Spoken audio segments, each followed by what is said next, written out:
Hello everyone, Susanna Anderson here with the Are They All Yours blog. It's evenandersonfamily.com. Today I want to talk to you about my failed Europe missions trip. Now that sounds like a little bit of clickbait, and my channel is not about clickbait. The purpose of my videos is to be helpful or encouraging, and I debated for a long time whether I should even share about this story because I couldn't see if there's really a good purpose for it. The reason I'm sharing with you is because, number one, there's two reasons why I want to share with you. Number one, it's just a part of our family memory, and there's pictures I would like to share, and I think my kids might enjoy looking back on that. But most importantly, I want to share about it because I know that as moms, it's easy to compare ourselves to other moms and think that everybody else's life is so perfect compared to our own, and that other moms have it together and we don't, but other moms do. And I guess especially if you look at somebody like myself who has 10 kids, you might think that I have it all together. Maybe you'll find it encouraging, maybe you'll find it humorous. Pregnancy is really a roller coaster, and if you've never experienced pregnancy, just take that to the bank. If I could have the babies without ever being pregnant, I would take that in a heartbeat. But pregnancy itself is really, really challenging, and it doesn't get easier if you have more kids. If you're dealing with a pregnant mom in your life, or if you're a pregnant mom, be sure to extend extra grace to them because they're going through a lot. I remember when I was pregnant with my first, I read a pregnancy book, and it said that the metabolic rate of a pregnant woman, even if she's laying on the sofa, is equivalent to that of a non-pregnant person going mountain climbing. So even while you're lying on the sofa pregnant, you're climbing a mountain every day for 9 months. Well, really 10 months. They just call it 9 months. But it's 40 weeks. That's 10 months. So give yourself some grace. Cut another pregnant mom some slack. So let me tell you about my failed Europe missions trip. Our church, Faith Word Baptist Church, had planned a European tour, as you wish, where my husband was going to preach in 3 different countries within Europe: the Netherlands, Ireland, and Sweden. When he first planned this trip, I said, hey, I'd like to come along for that. That sounds like fun. And he's like, sure, sounds great. Well, I have family in Germany. Both my parents live in Germany, and all my extended family lives in Germany. So the plan was for us to fly into Frankfurt. There's a direct flight from Phoenix to Frankfurt now.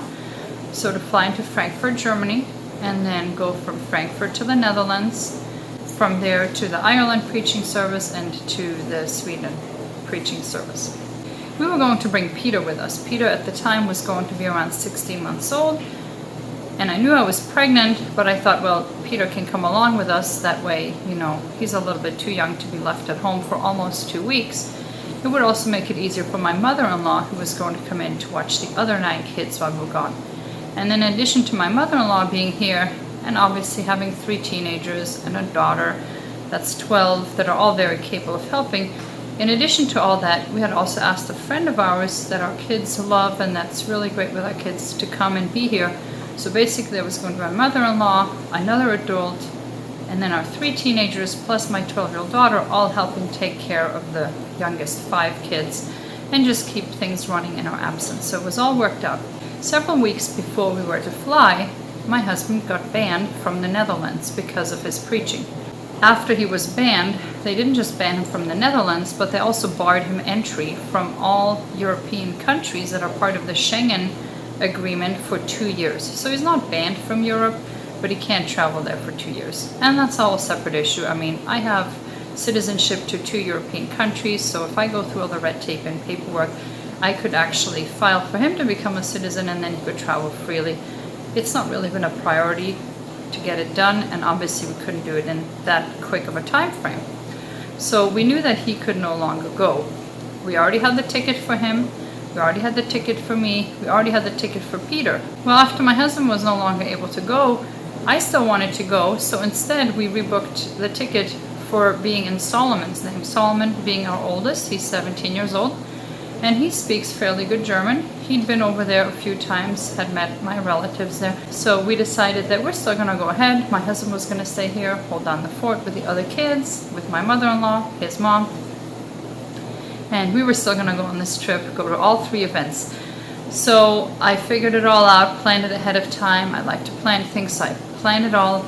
land in Frankfurt, stay with my dad and his family, go from Frankfurt to the Netherlands, and then back, then fly to Ireland for the second preaching event and the soul winning marathon there, from there to Sweden, and then from Sweden back to Germany. But we weren't going to fly back into Frankfurt, we're going to fly into Munich, because my brother and my mother live in the area of Munich. We were going to visit them and then take the train back from Munich to Frankfurt and then fly out of Frankfurt again. So it was all worked out wonderfully. I looked into all the things to do in our downtime between these events and what not to do. In preparation for this trip, my midwife had given me lots of advice on how to make sure that I would fare well on the flight and the baby would fare well. And one of the things she pointed out that was really important to stay hydrated, because flying at high altitudes across the Atlantic, you get dehydrated. And if you don't go into such a trip already well hydrated, then there was really no way to make up for it on the trip itself. So she said, you know, be sure to take a bath every day leading up to the trip for like several days before, and be sure to just really hydrate really well ahead of time. We were flying out on a Monday. The week before, on Thursday morning, I was contacted by a person because they had found out that we live in Arizona and that we were looking at eventually selling our family van. We were driving the Nissan NV 12 passenger van. Well, I'm currently pregnant with passenger number 13, our 11th child. So I had mentioned an NV Families group on Facebook that we were looking into selling our van sometime. And this particular person had seen that post. He was local to Arizona and he really wanted to buy our van. So I was contacted by him, I think it was like Wednesday night or Thursday morning, just asking us again, hey, are you looking to sell your van? I turned him down a few times because we were not quite looking to sell yet. But that day I said, okay, well, let me check with my husband. We had been hesitant to sell because we thought we'd have to buy a new van, like actually new from the factory, because the kind of van we were looking to move up into, you can usually not find used. So we're going to go from a 12 passenger van to a 15 passenger van. But I had specific ideas about what I wanted. I wanted the 15 passenger with the extended cargo space, because otherwise the back row butts against the back door, there's really no way to store anything. And then even though we can haul 15 people, we can't haul their stuff. So I wanted the 15 passenger with the extended cargo space. That comes only in the high roof. Very difficult to locate used. In fact, the van we had, the Nissan NV, is very difficult to find used. That's why this person was even hounding us to buy ours rather than having to try to find it through a dealer or buying it new from the factory.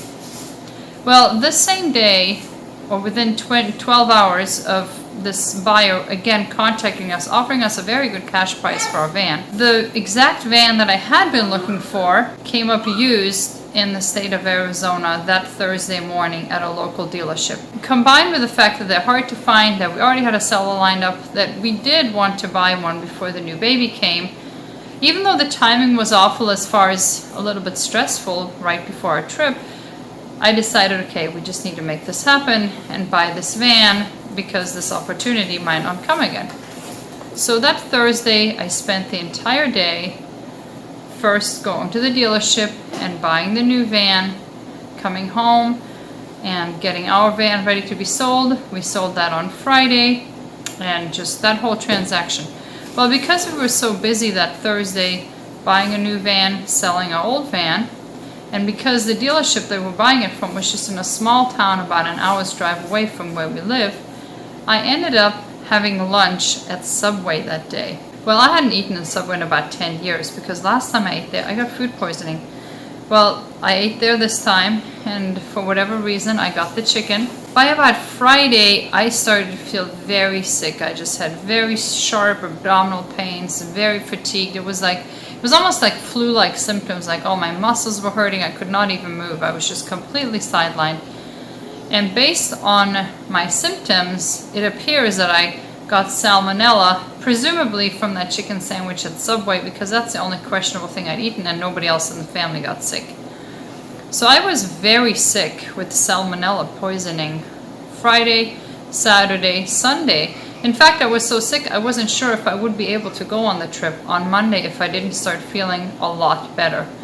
So by early Monday, midday Monday, I started to come out of it. Salmonella typically takes 5 to 7 days to get over. So even though I was still very weak and very tired, I was well enough to travel, although I had not had an opportunity to pre-hydrate for this trip, like my midwife had emphasized that it would be very important. And I think that that salmonella poisoning played a great part in the problems that I experienced on the trip. So the big day came around. We flew out on a Monday and we were supposed to come back the following Saturday, so 13 days total. So Monday came around, everything was ready, we were all packed up, myself, Peter, Solomon, and we got to the airport. It's an overnight flight. The way these international flights work to avoid jet lag is you fly out in the evening and you fly through the night, and it's 12 hours, and in addition to that there is a 9-hour time change. So you basically arrive 21 hours after you leave on the clock. It's only 12 hours actual travel time, but 21 hours later on the clock because of time change. So you leave here one evening, you get there the next evening, and even though you slept on the plane because your body thought it was night, you didn't really sleep a full night, and then you can just go to bed that evening in your new location and avoid jet lag. Works wonderfully. I've done it many times, never suffered jet lag. So we got on the flight in Phoenix around 9 o'clock in the evening, and I've always been claustrophobic. I've been claustrophobic my entire life, but it has never prevented me from being able to function. I can get in elevators, I've been able to fly, I've done many transatlantic flights, because I've always been able to be mind over matter and just tell myself, well, this is fine, everything's fine. As we were boarding this flight to Frankfurt, I was sure to be one of the last people to board, as I like to, because I don't like to be stuck in the aisle or sitting on the plane with a lot of people coming on, because like I said, I tend to be claustrophobic. And because we had 3 seats for our party of 3, we had our own row. So I knew that nobody else was going to be inconvenienced by our getting on the plane late. So as we got on the plane, one of the last people, the aisle was blocked and we had to wait, and a few more people came on the plane behind us, and I felt trapped between the people in front of me and the people behind me, and I started getting a little panicky, and I said, Solomon, I think I'm getting claustrophobic. And he's just like, it's nothing, Mom, it's fine, don't worry about it, you're fine. And I had brought in my purse, ready access, the remedies for Peter in case he got fussy on the flight or couldn't sleep. And just some calming remedies, some homeopathic chamomile. Now, I never struggle with anxiety, except with this pregnancy, and the last 2 pregnancies before this, just in lesser form. I would sometimes wake up in the middle of the night just feeling really anxious for no reason. And my reasonable part of my brain would say, well, there's nothing to be anxious about. And my panic brain would say, well, no, but I know, but still, there's, I would just have anxiety and panic. So I had brought these supplements for Peter, for myself. So while we're stuck in the aisle, I took the rescue remedy, I took the Sedalia, I rubbed on the stress relief, and it calmed me. So everything was fine. We got to our seats, we got seated, and we were awake for about 2 hours because I feed you dinner, to help pass the time. So you eat dinner on the plane. And then Peter went to sleep, so I laid him in a seat, and Solomon was dozing off or reading, or I don't know what he was doing. So I went to sleep on this airplane. Well, like I said, with this particular pregnancy, I've had just more anxiety than usual.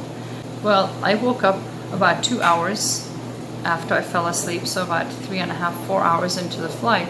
And the first thing I saw was the screen on the seat back in front of me, and it said remaining flight time, 7 hours. And I looked at that, and I looked up, and every single window in the entire airplane, the blinds had been lowered because they make it dark so people can mimic it being night even as we're flying eastbound, so we're flying into the morning. And because they were kind of back in the plane, probably at least 2/3 back, I felt like I was stuck in a sarcophagus. I felt like I was buried alive. It was hot, it was stuffy, the airflow was not good, and this message, how many more hours were left, and it also showed the map. We were over Newfoundland, so we hadn't even left the North American continent yet. I mean, we had distance-wise made a great distance, but we were still far from where we were going to go. Just seeing the map and how much flight time there was remaining, feeling like I was in a coffin, I just started shaking uncontrollably. I went to the back galley where there's a big kitchen. So I walked to the back alley because at the back alley there's an emergency exit door. And the emergency exit door had a window on it that was about this big, literally. And that was the only way to look out of the airplane in the entire passenger cabin. So I got back there, I was shaking uncontrollably, my chin, my jaw was just shaking uncontrollably. So the flight attendants that were in the back, they're like, are you okay? Are you cold? Do you need a blanket? I'm like, I'm not cold, I'm hot. But I said, I'm panicked, I just want to get off this plane right now. And they're like, you can. I'm like, I know. But I just wanted to rip the emergency exit door open, which is not like me. I mean, I'm not usually a panicked, unreasonable person. I just wanted to jump out of the airplane. Like, it was that bad, just the feeling of being trapped and hot and stuffy and knowing that it wasn't going to change for 7 more hours. Well, I was also hyperventilating, and because I was hyperventilating, I was actually not getting enough oxygen. So my face was tingly, my fingers were tingly, it was bad. So the flight attendants back there, they were so sweet. They like, okay, sit down, deep breaths, deep breathing. So there was a jump seat for the flight attendants right in front of the emergency exit door.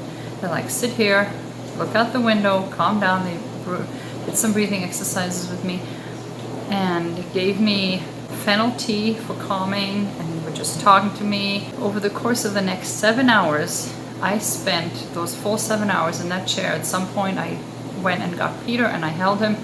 Thankfully he slept through all of it. And the few times that I had to use the restroom, that was the worst because the cubicle, airplane toilets are so tiny. And I was so panicked inside that I couldn't figure out how to unlock it after I locked it and I needed to get back out. It was really, really bad. But the flight attendants were so sweet. One of them, she was the oldest of 7 kids in her family. So she was in her mid-20s and she just loved holding Peter. So she would hold Peter every time I had to go to the bathroom. And somehow or other, sitting in the jump seat, being calmed down and having the flight attendants talk to me, they got my phone and they started showing me, look, here's your family, look at pictures of your family. And that calmed me. So somehow or other, I made it through the remaining 7 hours of the flight, but it was nothing short of torture. For the last half hour, for the deplaning, they actually emptied out the crew berth up at the very front of the plane and put Peter and myself in there. That way I could be first off the plane, because being at the very far back galley, holding the baby, they knew that if I was the last person, everybody filled the aisle, I would just freak out and probably really do open the emergency exit door at that point. So they put me up right at the front. I was the first person off the flight, and as soon as I was out, and there was that tiny little gap of fresh air where the sky bridge connects to the door of the airplane, that was all I needed to just, fresh air, fresh access to fresh air. We arrived safely in Frankfurt, and I thought that was it. I was dreading the flight home. I didn't know how I would make it home, but I thought as long as I managed to stay awake on the flight home, I should be fine, because the thing that had triggered it was falling asleep and then waking up feeling anxious, or really, this was like a full-blown panic attack caused by claustrophobia. Now, there are different types of claustrophobia, and typically when we say claustrophobia, we think of just the fear of small spaces. But I wasn't just afraid of small spaces. An airplane is not a small space. It was a fear of not being able to get off. No matter how large the place is, there was no ready exit. And that's what was so panicking to me. So I thought, as long as I don't fall asleep on the flight home, I'll do just fine, because it was the falling asleep and then waking up. I don't know if I had like weird dreams or what, but as long as I stayed awake, I figured I would be fine. So we arrived in Frankfurt on Tuesday evening. And my dad was there to pick us up, went to his house. He lives just in a small rural village outside Frankfurt, and very green, very damp this time of year. It was just beautiful. It was the exact opposite of the desert, and it was just beautiful to see, and just the fresh damp air was just really nice. So we spent the night there, and the following day, which was Wednesday, we were going to travel to Amsterdam. The events for Amsterdam were planned for Thursday. Well, my idea had been to travel by boat and by train to Amsterdam, because from Frankfurt to Amsterdam is a part of the Rhine that's world famous. In fact, it's a UNESCO World Heritage Site It's a part of the Rhine where you can go by like a tour boat up the Rhine, and there are castles on both sides of the Rhine, just every couple of miles. It's beautiful. It's one of the most beautiful parts of Germany. So I had planned ahead of time that we would basically travel half the day up the Rhine by ship and then finish out the trip by train all the way to Amsterdam. So we did that on Wednesday. It all went well. Someone was there to help. He took our luggage. I had Peter. We had a really good time. It was beautiful. We adored seeing the castles and just the beautiful German countryside. We got to Amsterdam on Wednesday evening, got checked into our hotel for Wednesday and Thursday because we were going to be there Wednesday night, so that we could be there first thing Thursday morning for the soul winning, stay for the Thursday night preaching, and then travel back by train on Friday. Now, when I say travel by train, it's not anything like traveling by train in the United States. Traveling by train in Europe is kind of like a luxury experience. It's maybe the way I think I would imagine train travel used to be in the United States before airplanes became common. So the trains over there are faster and more convenient than going by car. So we got to our hotel, got checked in, and spent the evening just exploring downtown Amsterdam. And the weird thing that I did not remember and had not expected is that it stays light so late there in the evenings. At 11 o'clock at night, it was still like almost bright daylight. It would be like you would expect here at 5 or 6 o'clock in the evening. And I'm guessing it's because it was in late May and they're kind of high up north on the globe. So, like once you cross the Arctic Circle in the summer, you have the Arctic day where the sun never sets. So I think it must have had to do with that because it didn't get dark until like almost midnight. So we were out until about 8 or 9 that evening, just exploring the town, having dinner, and got back to our hotel. Everything was fine. Peter went to sleep. We went to bed. Everything was fine. Well, I woke up about 2 hours after falling asleep in the hotel room in a dead panic. And I was actually claustrophobic in the hotel room.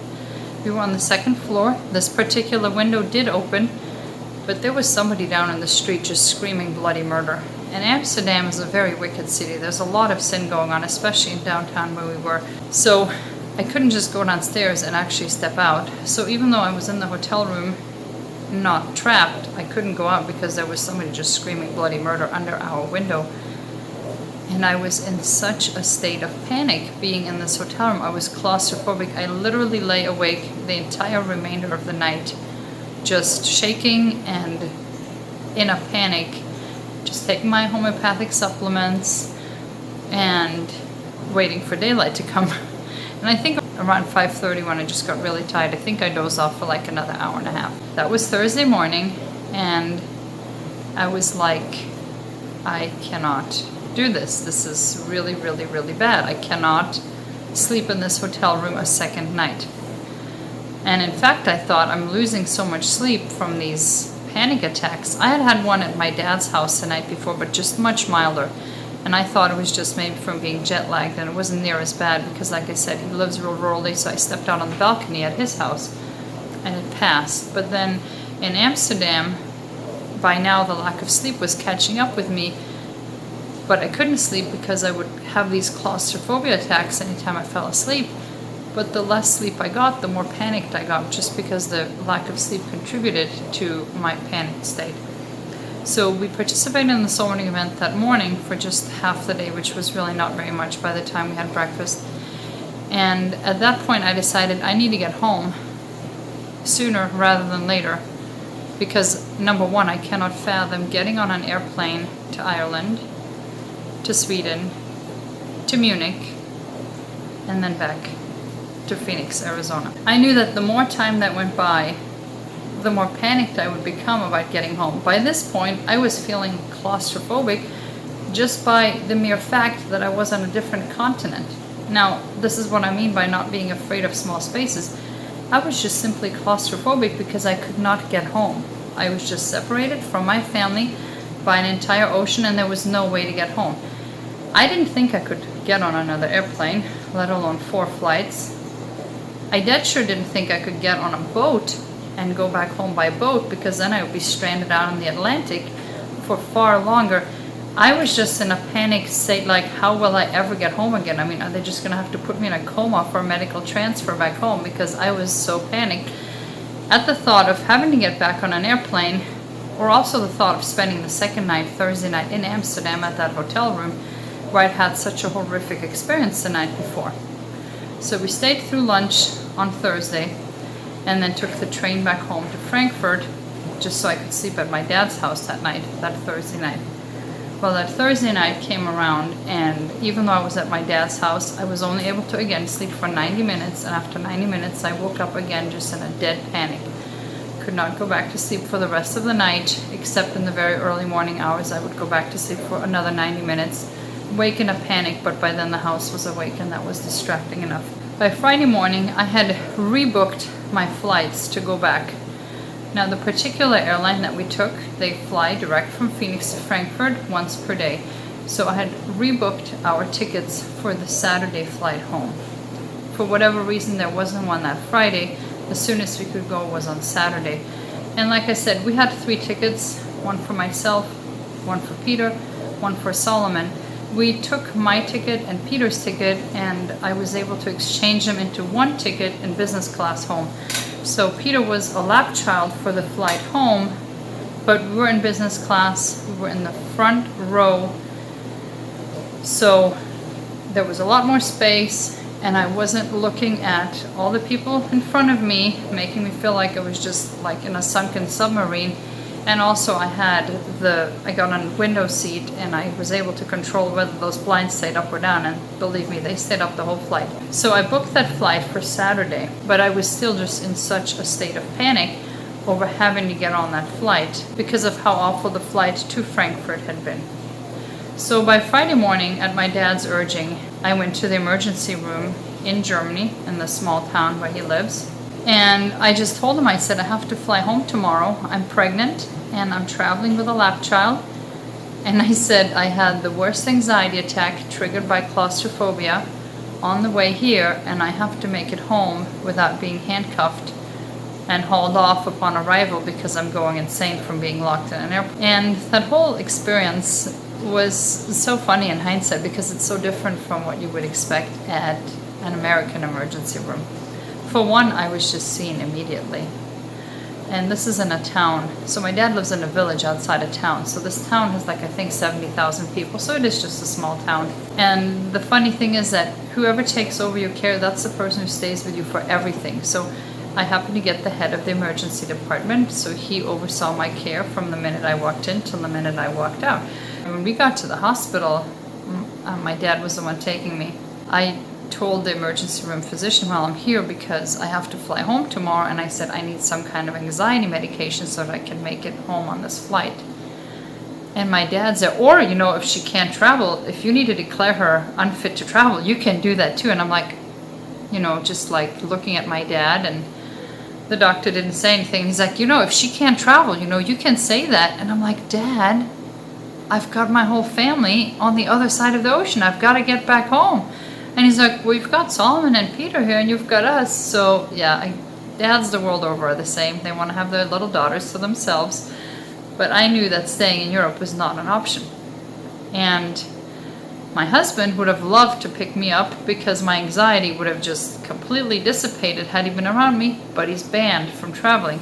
So he had looked into some flights. If I flew into Russia or Turkey, he could meet me there and then fly home with me. But both of those were east of where I was at, and would have added considerably to the flight home, and I would have had 2 flights home instead of 1. So I was like, I need to just make this work. So here I was at the hospital trying to get anxiety medication. So as he's doing my intake, and he's the one who checks all the vitals and everything, he's doing my intake, and he's like, I can tell you're panicked right now. What are you panicking about? And I said, well, there's no window in this room. And he said, we can change that. So we went to the room next door that had just a beautiful ground floor level window. And he's like, is this better? I'm like, can you open the window? And he's like, sure. So he opens the window, and then I calmed down. So he took all my vitals and everything. And unlike here, you don't just go to the doctor and tell them what medicine you want, and they prescribe it for you, and you're out the door in 5 minutes.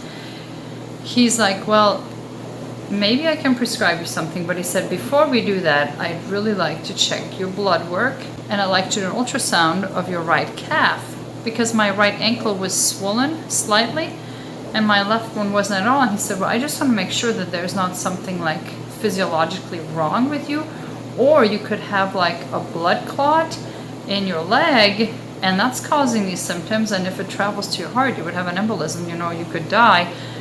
I don't want to prescribe an anti-anxiety medication when you actually have like a deep vein thrombosis or something. Well, my husband had in January gone to the hospital here in Phoenix and Scottsdale for something very similar.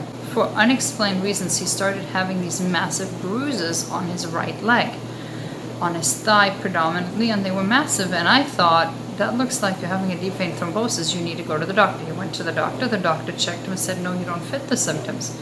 But if it continues, come back. It did continue, so he went straight to the emergency room, and they did the same thing. They drew his blood and did his blood work, and they did ultrasound of both his legs all the way up and down, and they found nothing wrong with him. But it did take an entire day to do that. So this on Friday morning, when the emergency room physician says, well, I'd like to check your blood work, number one, and number two, I'd like to do an ultrasound of your calf just to make sure there isn't a deep vein thrombosis, I was like, how long is that going to take? Because, like I said, I was like borderline claustrophobic being in this hospital. Plus, I was flying out the next day, and I at least wanted to spend some time with my family, not just being trapped in this hospital room. And he's like, oh, it'll take about 20 minutes. And I thought, you're kidding, right? And he's like, no, it'll take 20 minutes. So he drew my blood, which was also funny because they don't put on any latex gloves to draw the blood. So he drew my blood, and he had this machine that he popped it into, and then it spat out the results like 60 seconds later. And then he wheeled over this ultrasound machine, and it was wonderful because I never had to leave the room. I never had to wait for a different nurse or whatever to come in. In fact, in Germany, I later learned there's no such thing as a phlebotomist. Only doctors are allowed to draw blood. So they don't have all these other people coming in. It's just one person doing the care from start to finish. And my blood work came back perfectly fine.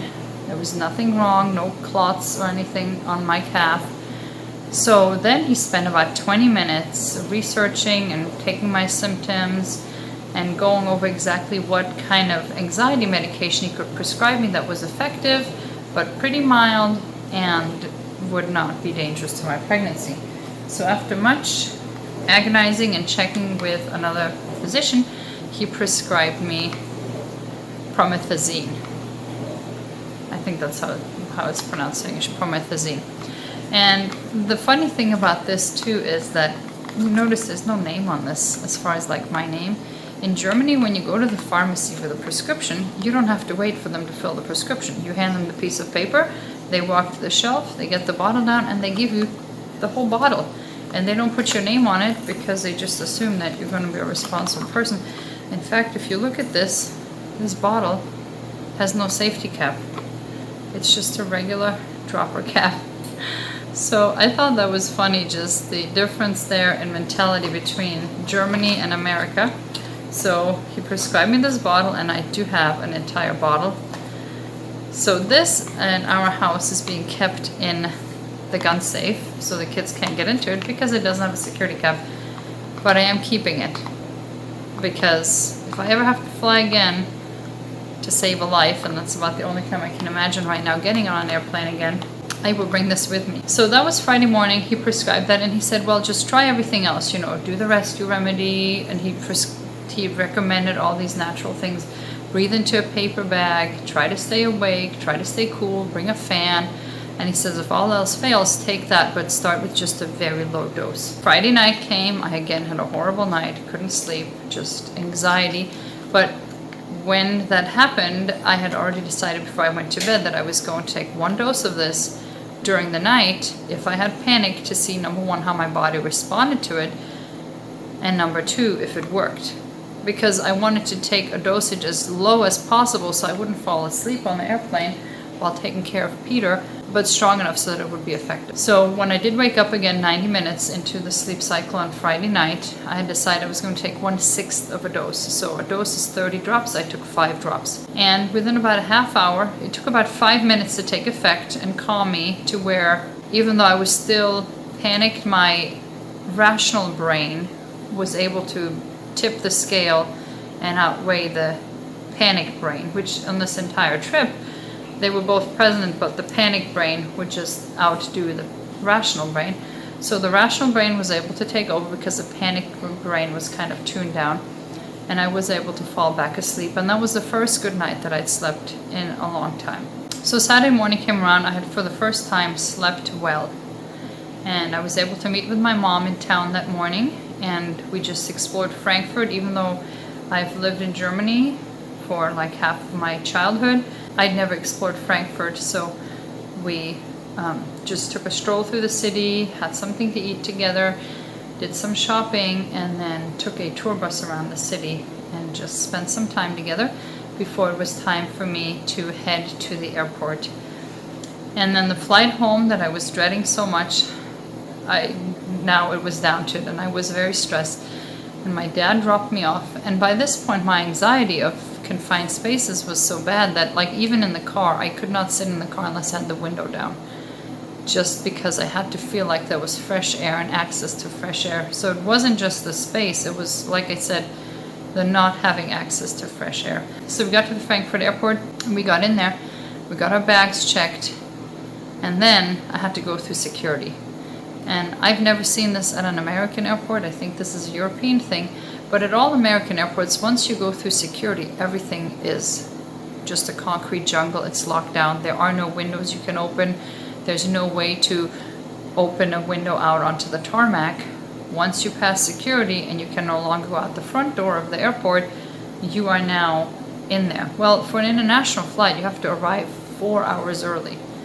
So I had already been dreading being in the airport for 4 hours total without being able to get out. So I'd already decided I might have to take the first dose of this medication in the airport. As we were approaching security, I just started becoming very, very panicked. Again, took a 6th dose of the medicine, so this was now my second of a partial dose, and waited a few minutes for it to start working. I was able to get through security. And then for some reason I remembered thinking that I'd heard that there is a balcony at the Frankfurt airport. So I asked the staff at security, I said, is there a balcony here? And they said, yeah, there's an outdoor deck. It's just up this escalator. So right by our gate, where we were 3 hours early for our flight, there was an escalator to an outdoor deck. And it was just that. It was an outdoor deck where you could look out onto the tarmac. People use it predominantly for smoking, but I didn't care. It was just me and Peter there playing for 3 hours to pass the time, but it was open air. And I don't know that I could have made it had I been actually in the terminal. But we were out there, and someone would come and check in with us. He went around the airport just exploring and buying things. Found a fan for me. He went through like the entire airport. He found a fan that plugs into my phone so that I could have airflow on the airplane. So it came time to board. I made sure that this time I really was the last one to board the plane. Had taken another dose of the medicine, and then the flight started, and I made a point to stay awake the entire flight. And altogether, I believe I took 2 or 3 doses of medicine between the airport and the flight. Just whenever I started feeling that my panic brain was taking over, I would take another dose, and I just made a point to stay awake and not to sleep. I read books. I had brought some German crossword puzzles. I was eating, I was reading, listening to audiobooks. Peter did fairly well. He slept about half of the flight, so that kept me busy too. And we made it through the entire flight, and it was so wonderful. I stopped being so panicked once we got back over the North American continent, even though there were still hours of flight remaining, still like 6 or 7 hours of flight time remaining. Once we got over Greenland and then Newfoundland, I was like, okay, if I freak out now and they down the plane because of me, I can still drive home somehow or other. I'm on the right continent now. So I made it through the flight. We got to the gate in Phoenix, and I was so relieved. I dosed the medicine to where I knew it would wear off after so many hours, and I was just okay. There was a problem with the jet bridge, and they could not get the jet bridge connected to the door of the plane. And we were stuck on the tarmac for a good 45 minutes, as they had, I think they said there were 13 ground crew working on trying to fix this jet bridge. And they said if they can't get it fixed in the next half hour, we're going to have to taxi to a different gate. I've never had that happen in my entire life, and of course it had to happen on this flight. So that was the hardest part of the flight home, that I had to make it through that. Did make it through that. My husband was waiting at the gate for me to pick me up. He knew that I was just a complete mess. And he had ahead of time put family pictures, because I'd already exhausted the ones on my phone on the flight there, looking at pictures for 7 hours. He had put a bunch of new pictures onto my Google Drive folder that I downloaded while I was still in Germany, and some calming music. So he did everything he could from his end, short of coming to Frankfurt, which he couldn't because he was barred. And he was right there at the gate to pick me up, and I was so glad to be home. And it took about another 2 weeks after getting home to feel normal. I mean, when I first got home, I could not go to Costco because there are no doors and windows. I could not go into the library because the children's library is downstairs and there's emergency exit doors, but underground, elevators, Costco, any store that didn't just have easy access to the outdoors, I could not handle. It took about 2 weeks of being home, and I got back to my normal pregnant self, which is not as normal as I feel when I'm not pregnant, but at least it's manageable. That is the story of my failed Europe missions trip. Out of the 3 destinations, we made it to 1, and only for half the day. We didn't get to make it to the other 2. I was very sad. I'm still very sad for Solomon. He had been looking forward to this. It was going to be a time of just him and I together. He was really looking forward to it. He had a great attitude about it. He didn't hold a grudge or was upset at me for it. He was disappointed, but he was trying not to let it on. He was very helpful on the flight home. He came and checked on me every half hour and made sure that everything was well. I was up in business and he was back in his regular coach seat, so we weren't sitting together. And even though we had all these wonderful plans, like we had a whole day in Dublin, Ireland on Monday, before we would fly to Sweden on Tuesday, we were planning on visiting this castle in the countryside, and then we were going to go to Munich and spend a day with my brother visiting the German museum there in Munich and the BMW museum.